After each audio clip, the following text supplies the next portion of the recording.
Welcome to the Great Basin Fire Potential Briefing for Thursday, September 29th. Today we will continue to have showers and thunderstorms spread north and cover the eastern side of the Great Basin, and also some additional shower activity and higher humidity up in Idaho. We will still have some gusty winds over parts of southern and eastern Idaho and even into central areas of the Great Basin, but relative humidity will be near 30%.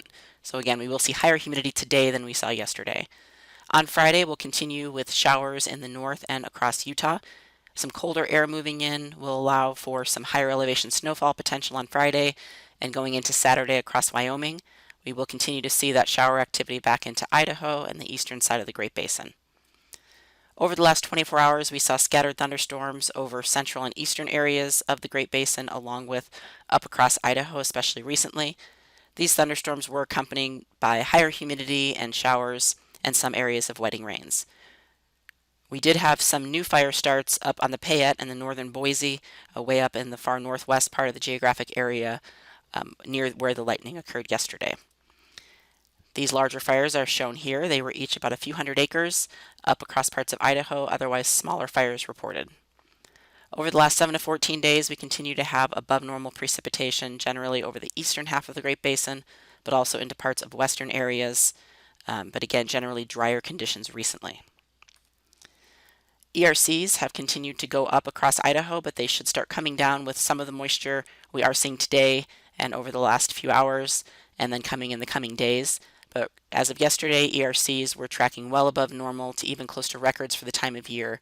Still, again, below some of our thresholds, but we did see some significant drying across Idaho the last several days. Similar conditions down further south into Nevada, ERCs trending upward, but again, still below normal in Nevada.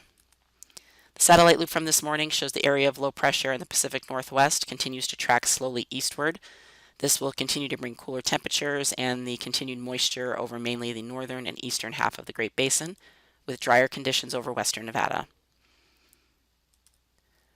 For later today, again, you can see the moisture up north and over the eastern areas with drier conditions in the west.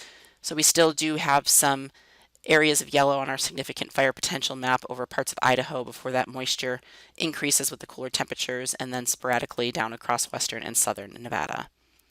Relative humidity today, again, will increase across Idaho to above 25 or 30% and even above possibly 40% up in the higher terrain.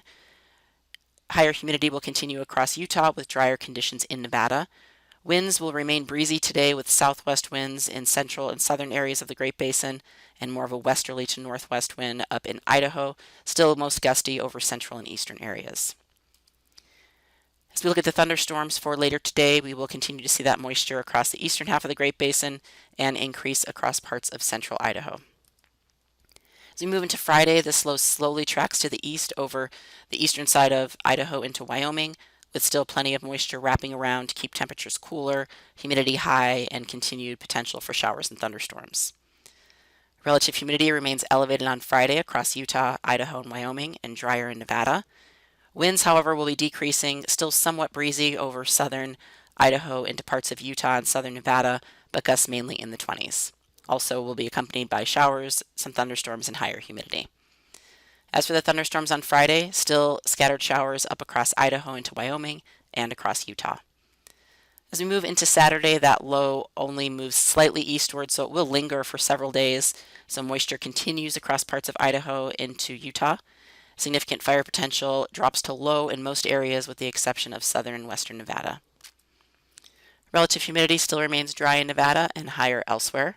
Winds on Saturday will significantly decrease across Idaho and Wyoming and still remain breezy over parts of central and eastern Utah. On Saturday, again, similar picture to Friday for the area of thunderstorms, maybe a little bit less coverage in Utah, but still showers and possible thunderstorms and some higher elevation snowfall going later this week, possibly into the weekend for Idaho, Wyoming, and then down into Utah. Forecast amounts of precipitation show the highest areas of wetting rains across Utah into Wyoming, where that moisture will be a little bit more consistent. Not quite as much up into Idaho, but we will see some areas of showers across central Idaho.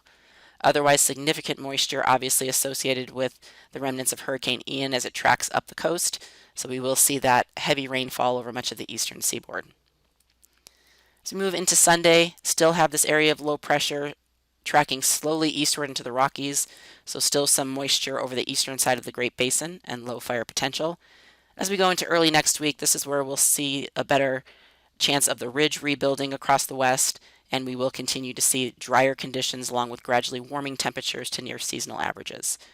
We will see on our significant fire potential map some drying going over the western half of the Great Basin as this ridge builds in from early to midweek. No big changes in the forecast amount of precipitation. Most of that will fall here in the next few days. And then the 8 to 14 day outlook from October 6th through the 12th shows warmer conditions, but a better chance of moisture potentially increasing by mid-month for parts of Nevada and Utah. That concludes our webcast for today. Check back tomorrow for the latest updates.